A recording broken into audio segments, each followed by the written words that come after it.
es Antonio Alonso Timón, que nos va a hablar de la propiedad privada desde el punto de vista jurídico.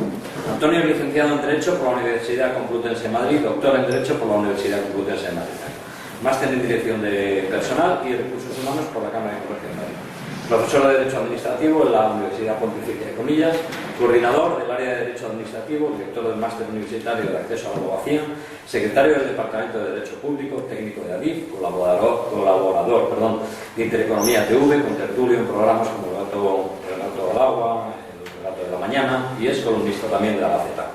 Dispone de un largo historial de publicaciones en material de derecho administrativo y tiene un currículum mucho más extenso que ya no sigo porque... No, porque si no vas a votar por los 15 minutos. Os dejo con cuestión de la edad. Bien, muy buenas tardes.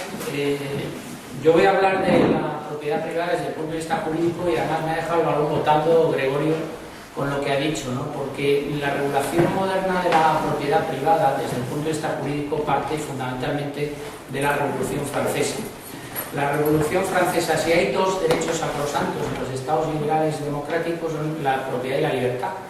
Pues justamente la Revolución Francesa, a pesar de lo que dice la gente por ahí, supone un ataque muy frontal tanto a la libertad como a la propiedad y supone una falla del lema fundamental que predicaron los revolucionarios franceses, liberté, égalité y fraternité. Pues la regulación jurídico-pública que desde entonces se ha extendido a lo largo de estos 200 años ha conseguido todo lo contrario, que haya menos libertad, probablemente porque la regulación que hace el Estado ha limitado el ejercicio de los derechos por parte de los ciudadanos, que haya menor igualdad, porque como estaba diciendo Gregorio, y coincido plenamente con lo que ha dicho, ha habido una transferencia de rentas desde una mayoría a una minoría, y hay menos fraternidad, porque la colaboración entre papá Estado y mamá Mercado han diseñado un sistema colaborativo que ha sustituido progresivamente a la familia, que era donde se dilucidaban las relaciones de colaboración entre los sujetos antiguamente.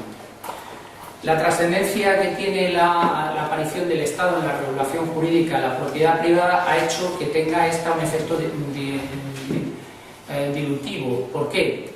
Pues porque hemos pasado de una concepción romanista del derecho de propiedad privada en el que el propietario podía hacer muchas cosas sobre los bienes que poseía, a una limitación total y absoluta de la propiedad privada por la función social que ésta cumple.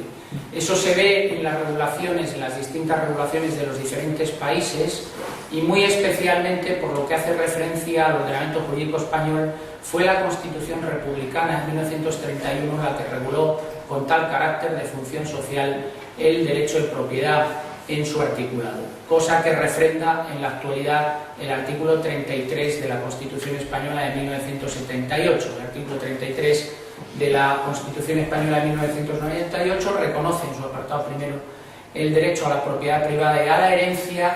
No lo reconoce como un derecho fundamental, por lo tanto no está protegido por el recurso de amparo constitucional, pero una vez que en el apartado primero ha reconocido con carácter universal ese derecho a la propiedad privada y a la herencia, posteriormente en los apartados segundo y tercero establece las limitaciones en cuanto al ejercicio de ese derecho de propiedad por la función social que viene llamado a cumplir. Especialmente importante es la limitación que se establece en el apartado tercero del artículo 33 de la Constitución, cuando hace referencia a la posibilidad de que los poderes públicos ataquen frontalmente a la propiedad privada a través del ejercicio de una potestad tan nuclear con la que cuenta la administración pública como es la expropiación forzosa.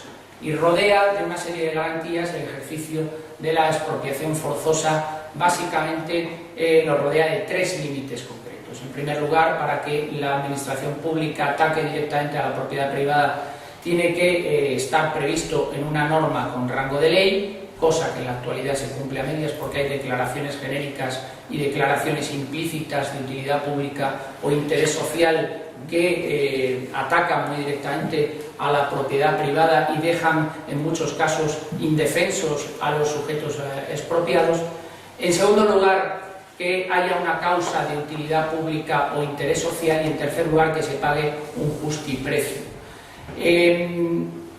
Deja deliberadamente el legislador, el constituyente de 1978, deja fuera del ámbito de protección de la propiedad privada el que el pago del justiprecios deba hacerse antes de la ocupación de los bienes. Y lo deja deliberadamente fuera el constituyente de 1978 cuando regula básicamente siguiendo el modelo del antiguo artículo 17 de la Declaración Universal de Derechos del Hombre de 1789, que era el que regulaba los límites al ejercicio de la expropiación forzosa por parte de los poderes públicos. Digo que lo deja fuera porque el constituyente es consciente de que en España el 90% de los procedimientos de expropiación forzosa se llevan a cabo a través del procedimiento de urgencia. ¿Y qué significa la utilización del procedimiento de urgencia? Pues significa que primero se ocupan los bienes y luego se paga. Con lo cual ahí tenemos de nuevo una quiebra al principio de propiedad privada y una indefensión más frente a la que se encuentra el sujeto expropiado cuando la administración pública decide ejercitar la expropiación forzosa. Por lo tanto, hoy tenemos que decir que hay una gran limitación del ejercicio de la propiedad privada, del derecho de la propiedad privada, desde tres puntos de vista. En primer lugar, desde un punto de vista urbanístico, España desde el año 1956, cuando se aprueba la primera ley del suelo, la ley del suelo de 1956, que curiosamente hay cosas muy curiosas en la vida, y esta es una de ellas. Bajo un régimen dictatorial de derechas, como se supone que era el régimen franquista, se aprueba una ley del suelo extremadamente de izquierdas. Está tomada de la ley del suelo inglesa de 1947 de los socialistas ingleses, de los laboristas ingleses. Claro, el general Franco no entendía mucho de urbanismo y le metieron un gol por la cuadra con una ley absolutamente intervencionista en el ámbito de la propiedad privada. Desde 1956, como digo, la situación del propietario privado es una situación estatutaria. Como decía antes Gregorio, tú puedes tener una heredad, tú puedes tener una finca, pero tú no puedes hacer lo que te da la gana sobre esa finca. ¿Qué es lo que puedes hacer sobre esa finca? Lo que te dice el planeamiento, lo que te dice el planeamiento urbanístico. Es muy interesante lo que ha contado él también, que podríamos ir desarrollando acerca de los problemas que tenemos en España como un país. Si ustedes se suben en un avión en España, ven que hay mucho suelo libre. Yo cojo un avión en Madrid y viajo a Ámsterdam y veo que en Madrid hay terreno por todos los sitios. Y en Ámsterdam está todo edificado y resulta que el precio de la vivienda en Ámsterdam es mucho más barato que en Madrid. Pues en buena medida eso está propiciado por el intervencionismo, por el excesivo intervencionismo en el mercado del suelo que tienen las administraciones públicas cuando no se produce una verdadera liberalización del suelo. Hubo un intento de liberalización en el año 1996 cuando por primera vez en el ordenamiento jurídico español se diseñó el suelo urbanizable como el suelo residual, es decir, sobre el que se podía construir salvo que hubiese una razón suficientemente justificada que impidiese esa construcción. Eso lo intentó llevar a cabo el gobierno del Partido Popular en la primera legislatura del señor Aznar, pero posteriormente se lo cargó el Tribunal Constitucional en una famosa sentencia que fue la sentencia 61-1997 de 20 de marzo, que otorgó esas competencias acerca de las técnicas urbanísticas a favor de las comunidades autónomas, con lo cual se quebró todo el sistema, dejando al Estado sin competencias reales para poder elaborar una política de suelo a nivel nacional, y de eso todavía estamos sufriendo las consecuencias cuando afortunadamente sufrimos menos consecuencias de lo que podría haber sucedido con esa nefasta sentencia del Tribunal Constitucional, pero eso solo es gracias a que las comunidades autónomas son poco creativas y no han diseñado 17 modelos distintos de urbanismo, sino que se han copiado las unas a las otras, y básicamente el modelo de urbanismo sigue siendo uno con dos matices muy concretos. El de la ley del suelo de 1956 es el urbanismo intervencionista talibán de la Universidad de Kabul, representado en el ordenamiento jurídico español por un catedrático de Derecho Administrativo, que es el que ha hecho todas las leyes del suelo de las comunidades autónomas socialistas, que es Luciano Parejo, y otro modelo en el que hay un poquito más de reconocimiento de la libertad, que viene representado por otro catedrático de Derecho Administrativo que se sitúa en una posición contraria, que es Tomás Ramón Fernández. Bien, pues decíamos que esa limitación que se lleva a cabo en cuanto al ejercicio de la propiedad privada por la legislación urbanística se completa por otra limitación muy importante que ya ha salido aquí a lo largo de esta tarde, que es la limitación fiscal. Es decir, las cargas fiscales que gravan el derecho de propiedad son son confiscatorias, es decir, a veces con doble imposición sobre los bienes. Aquí se ha comentado el supuesto de la herencia, del impuesto de sucesiones. Pues evidentemente no tiene mucho sentido que si una persona ha comprado una casa y ya ha pagado todos los impuestos, tenga encima su sucesor que seguir pagando impuestos al Estado. No tiene gran sentido. Hay que tener en cuenta que la propiedad privada está gravada por impuestos estatales, por impuestos autonómicos y por impuestos locales. O sea que el gravamen sobre la propiedad privada es mucho. Pero es que además hay una limitación también en cuanto al ejercicio del derecho a la propiedad privada por la legislación civil. ¿Por qué? Pues porque la ley de arrendamientos urbanos o la ley de arrendamientos rústicos son leyes que están pensadas en contra del propietario para favorecer fundamentalmente los intereses del arrendatario. No solo desde el punto de vista de los problemas que tiene el propietario cuando alquila una vivienda y no le paga al inquilino, que se desea para poder echarle de su propiedad.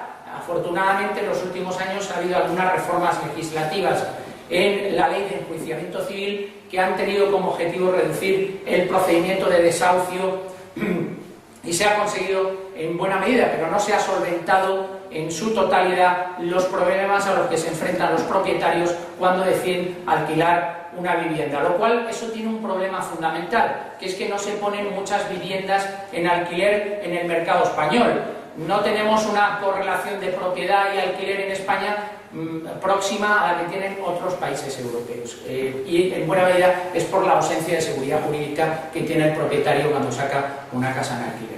Pero es que también decíamos que hay que tener un mínimo de tiempo la casa alquilada, y antes hemos pasado la ley de arrendamientos urbanos que se establecía un mínimo de 5 años. Hasta que no pasaban 5 años no podía ser el propietario el que decidiese si se extendían el plazo de arrendamiento, y ahora se ha reducido a 3. Son 3 años. Durante los 3 primeros años es el inquilino el que decide si se prorroga el contrato o no se prorroga el contrato. El propietario es a partir del 3er año cuando puede decidir si efectivamente se prolonga la duración de esa relación jurídica o no se prolonga esa relación jurídica. La conclusión que cabe hacer sobre la situación actual que tenemos es que creo que a lo largo del siglo, yo soy menos optimista que Gregorio, creo que a lo largo del siglo XXI vamos a seguir asistiendo a un efecto dilutivo de la propiedad privada. De hecho ya se está produciendo en muchos ámbitos, como es el ámbito de los bienes muebles.